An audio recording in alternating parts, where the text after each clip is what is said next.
8.5 ঘন্টা পেরিয়ে গেল, বাটপার এখনো আসলো না। এই তুই বাটপার কাকে বললি? শোন, একটু পরে রবিনের সাথে আমার বিয়ে হলো না, ও তোর দুলাভাই হবে, মনে রাখিস। ভিতরে মনে হয় কেউ আছে। পুলিশ আসছে, পুলিশ। পুলিশ?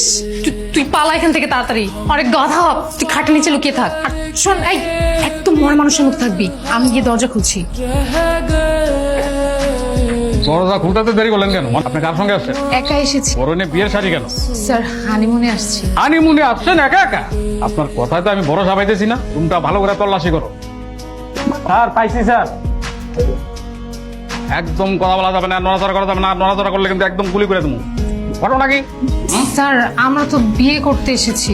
কাজে অফিস তো নিচে। আসলে স্যার, যে বিয়ে করবে সে এখন আসেনি তো, তাই আমরা অপেক্ষা করছিলাম।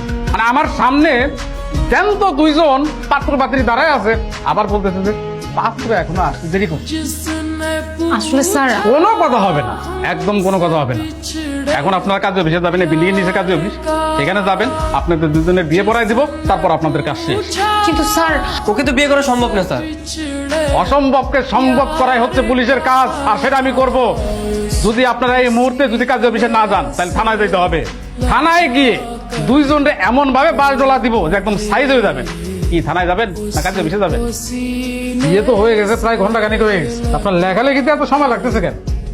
এসে আমার 12টা বেজে গেছে, না আসলেই ভালো হতো। এত কথা কি? না না, এখানে সাইন দেন। ভালো থাকো, সুস্থ থাকো। স্বামী স্ত্রী হিসাবে যাতে ভালো থাকো, সুস্থ থাকো, সেই দোয়াই করি। আর কোন ধরনের সমস্যা হলে সাথে সাথে আমার জানাবা। আসছে সব সমস্যা নিজে সৃষ্টি করে, এখন আসছে সমস্যা হলে জানাবা। ফাঁসি। এই শেষমেশ এই বান্ধবীকে বিয়ে করতে হলো। এই ন্যাকামি করিস না তো, কানের কাছে ঘ্যান ঘ্যান শুরু করে দিছে। আমি হচ্ছে রবিনের টেনশনে। আচ্ছা শান্ত, রবিনের কোনো বিপদ হয় নাই তো? বিপদ মানে মহা বিপদ হগর। আজকে যা কিছু হয়েছে এর জন্য আমি অভিশাপ দিব ওকে। শান্ত, তুই তো দেখি মহা খারাপ রে। আচ্ছা শোন, এসব কিছু বাদ দিয়ে চল তোর বাসায় যাই। আমার বাসায় মানে? আমার বাসায় তোর কি কাজ? আমার বাসায় তোর কোনো কাজ নেই। ও মা, বিয়ে করলি আমাকে, এখন বউ নিয়ে বাসায় যাবি না? বিয়ে করেছি মানে এটা কি কোনো বিয়ে? আর তোকে বিয়ে করছি তাই বলে কি আমার বাসায় নিয়ে যেতে হবে তোকে? দেখ ভাই, বিয়েটা কিন্তু আমি আমার নিজের ইচ্ছায় করিনি, তুই জোর করেছিস তাই আমি করেছি। দেখ, আজকের পরে এগুলো সব ভুলে যা, আর যত কাগজপত্র আছে সব আমি ছিঁড়ে ফেলবো। কিন্তু আমি বাসায় যাব কিভাবে?